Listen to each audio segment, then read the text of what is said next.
Dan saya juga ucapkan banyak terima kasih kepada Bapak selaku dosen pengampu yang sudah menyempatkan dirinya untuk hadir. Nah, tujuannya saya di sini yaitu saya akan memaparkan sedikit materi tentang konsep dasar patologi dan patofisiologi. Nah, langsung saja, patologi. Patologi berasal dari bahasa Yunani yaitu pathos artinya penyakit dan logos ilmu. Jadi patologi itu suatu ilmu yang mempelajari tentang suatu penyakit dan mempelajari sebab akibat bagaimana terjadinya penyakit tersebut.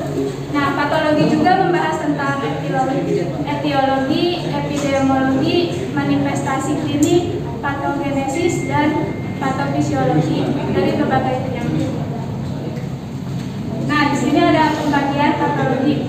Patologi dibagi menjadi 4, yaitu patologi anatomi, patologi forensik, patologi klinik, dan patologi molekuler. Nah, di sini ada patologi anatomi. Ilmu patologi yang mempelajari dan mendiagnosa penyakit berdasarkan pemeriksaan sel, organ, atau jaringan tubuh. Contoh dalam mendiagnosa tumor pada pasien, maka dilakukan pemeriksaan patologi anatomi terhadap sel tumor tersebut. Diketahui apakah tumor tersebut jinak atau ganas. Nah, yang kedua ada patologi klinik. Ilmu patologi yang mempelajari dan mendiagnosa penyakit berdasarkan hasil pemeriksaan biokimia tubuh. Bahan pemeriksaannya berupa urin, darah, dan cairan tubuh. Nah, sebagai contohnya yaitu dalam mendiagnosa penyakit gagal ginjal, maka pemeriksaan patologi klinik yang dapat dilakukan menggunakan bahan urin pasien.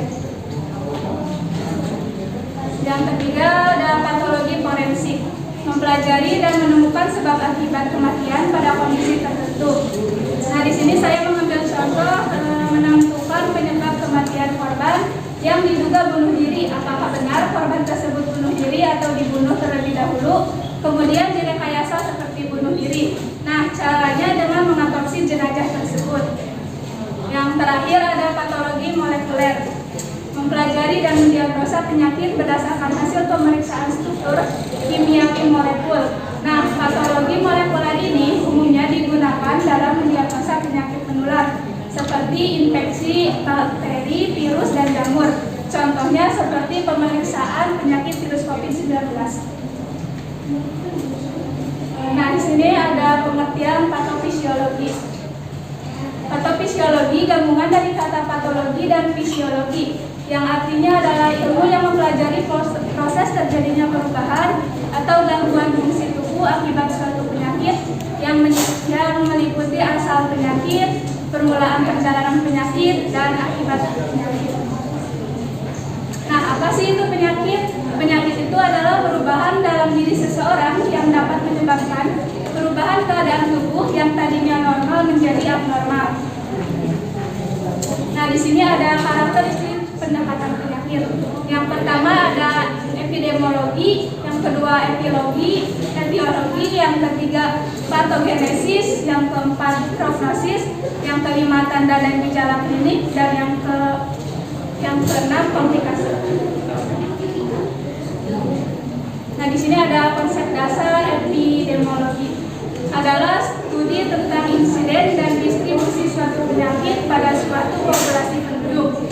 Nah, sedangkan etiologi adalah faktor penyebab terjadinya penyakit, misal kuman, bakteri, virus, status gizi, dan lain sebagainya. Nah, yang ketiga ada patogenesis, merupakan proses perjalanan terjadinya penyakit. Nah, selanjutnya ada tanda dan gejala klinik, merupakan gejala yang dirasakan pasien ketika penyakit itu timbul. Nah, di sini ada prognosis, merupakan perkiraan terhadap apa yang diketahui terhadap perjalanan suatu penyakit sebagai kemungkinan yang akan dihadapi oleh penderita. Nah, biasanya dipengaruhi oleh umur, jenis kelamin, dan stadium penyakit.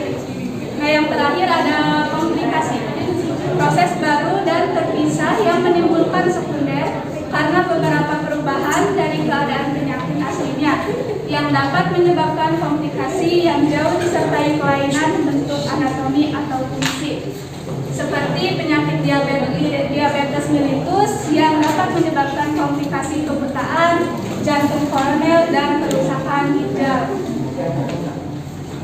Nah, Nah, di sini saya mengambil patofisiologi terjadinya tukak lambung.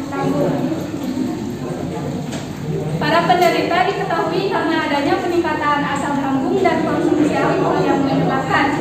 Yang pertama, sel epitel lambung hancur. Kondisi ini merangsang keluarnya histamin oleh sel epitel lambung yang hancur. Nah, di sini juga ada vasodilatasi vaskuler lambung. Dikeluarkan histamin akan merangsang pembuluh darah di lambung mengalami peningkatan permeabilitas vaskular akibat pelebaran pembuluh darah yang berujung pada pembocoran plasma. Hal inilah yang menyebabkan pendarahan di lambung. Selanjutnya ada sekresi pepsin sel epitel lambung yang hancur akan menyebabkan jaringan mukosa lambung hancur dan hal tersebut merangsang dikeluarkannya pepsin. Terus ada peristaltik lambung, meningkatkan pepsin yang banyak dikeluarkan merangsang peningkatan gerakan lambung sehingga pendarahan lambung menjadi lebih parah.